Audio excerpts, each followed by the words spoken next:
table. Today, I will show you how to make a very special fried rice. Hindi mahirap gawin ito guys. Napakadali lang. Especially for those who are very busy in their works and those who like and love to eat fried rice. Alright guys, here are the ingredients. Okay guys, for our ingredients, we will use yu choy or choy sam, what they call it in Chinese, right? It's a Chinese vegetable, but you can use broccoli or any vegetable you prefer, all right?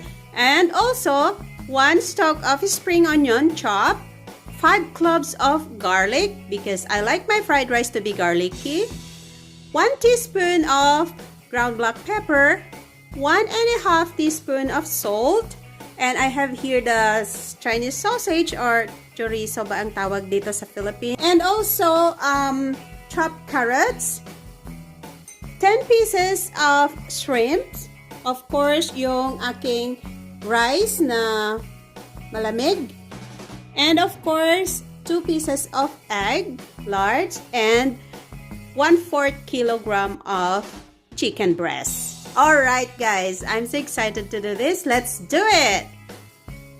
Okay guys, bago tayo magluto, kailangan naka-prepare lahat ng ating kakailanganin. Ang ating egg, kailangan ibibit natin siya. You can put a little bit of salt. Alright? Then, we'll set this aside. And our chicken breast, ilalagay natin yung salt. We'll put in the salt and the ground black pepper. So, we will marinate this for about 10 minutes. That's okay, right? Hanggat na prepare tayo. So, we'll just mix in together. There you go. Then, we will set this aside. Yung aking shrimps, guys, ay kinat ko siya ng half lengthwise. Yung pahaba siya, like this. So, this is half already. And I put a little bit of salt and ground black pepper as well. Alright? So, ang aking vegetable, yung yu choy sam na sinasabi nila, tinanggal ko yung mga malalaking leaves. Alright? So, we don't need that in our stir-fried. Kasi magiging vegetable yung ating stir-fry. So, I will just cut it like this. Kung wala kayo nito guys, you can use green peas, you can use celery, any vegetable na gusto ninyo. Okay? Kasi masarap ang fried rice na may vegetable. Alright, so I'll just cut it like this guys.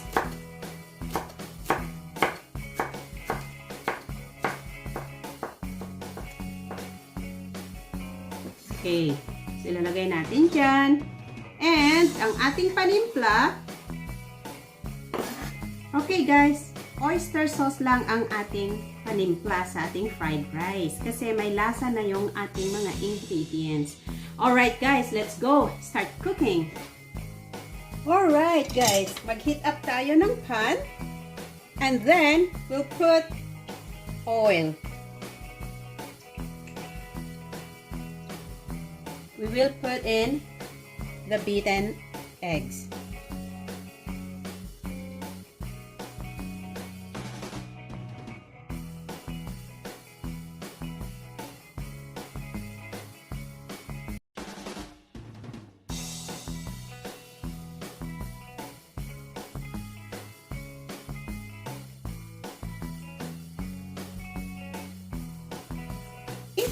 After that, we will set this aside.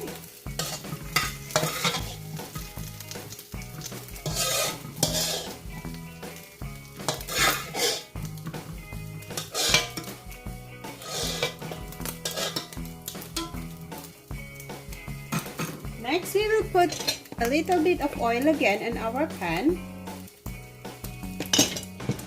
And then, lalagay natin yung ating chorizo. I cut it to half and then slice it.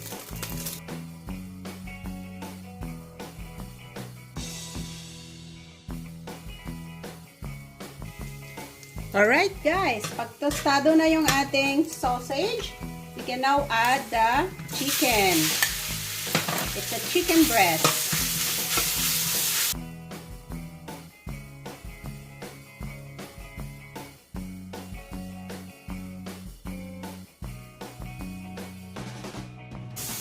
Then we can add the garlic.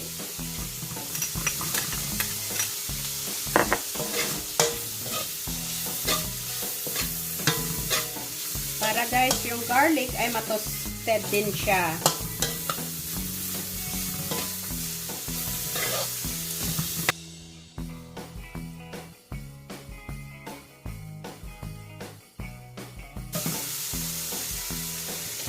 I will add a little bit of oil.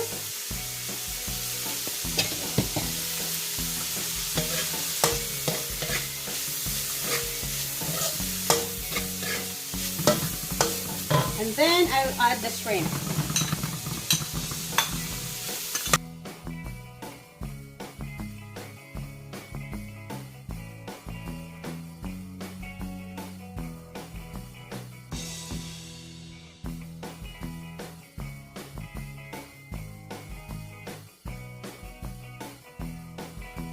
Alright guys, as you can see, yung shrimp natin nagka-curl na siya. So meaning, luto na siya. So I'll put in the carrots.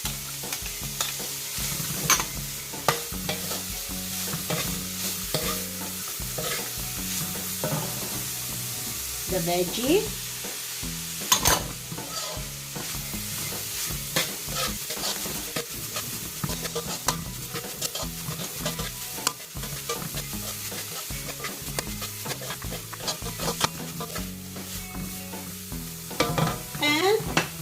The rice.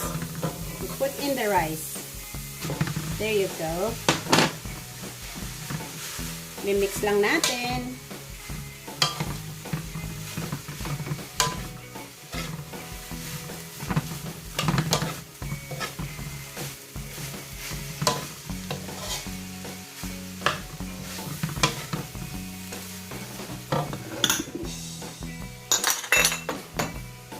We'll now put back the eggs.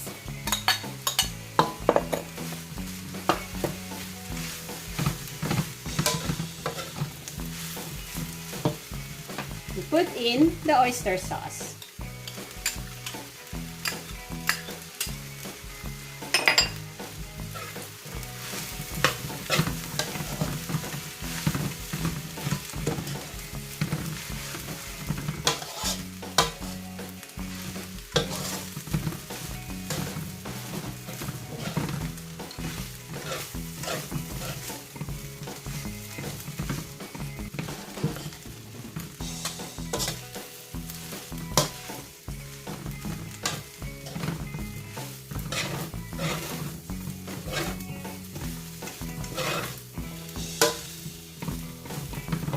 I'll add a little bit of ground black pepper.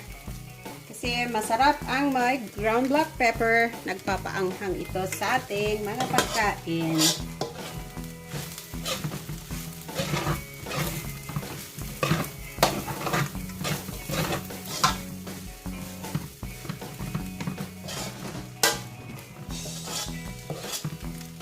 Ayan guys, so beautiful.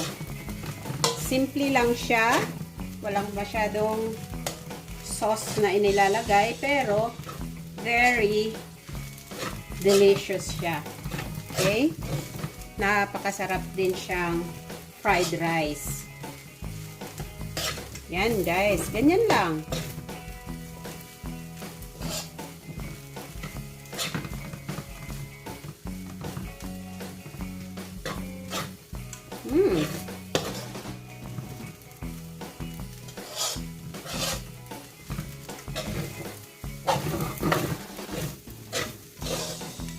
And finally,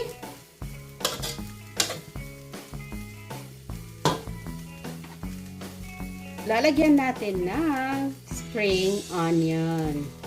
Yan. Sarap.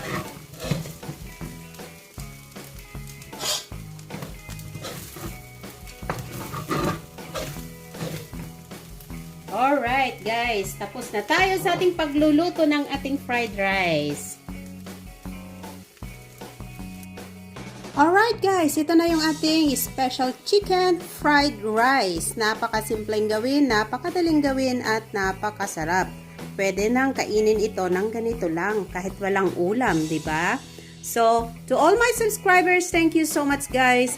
And if you are new on my channel, please don't forget to click on the subscribe button and the notification bell so that lagi kayong updated every time I post a video in my channel. Here you go, our special chicken fried rice.